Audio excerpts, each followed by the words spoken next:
You've probably heard of Leonardo da Vinci and his fame for painting the Mona Lisa and the Last Supper, but he was one of the most genius men to ever walk on this planet, and let me tell you why. Oh, and by the way, his name is an address. Da Vinci literally means from Vinci, which was a small town in Tuscany. He didn't receive much formal education other than basic reading and writing, and developed most of his curiosity through observing everything, especially nature.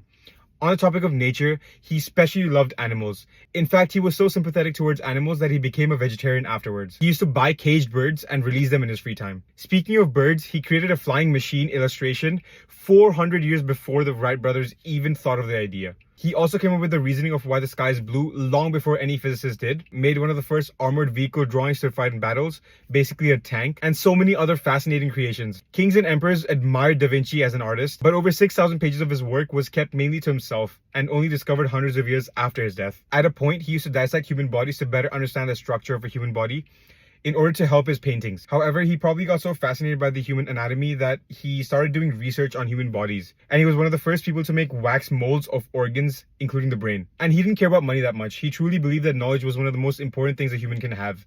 And a quote from Bob Marley perfectly embodies Da Vinci, in my opinion. That some people are so poor that the only thing they have is money.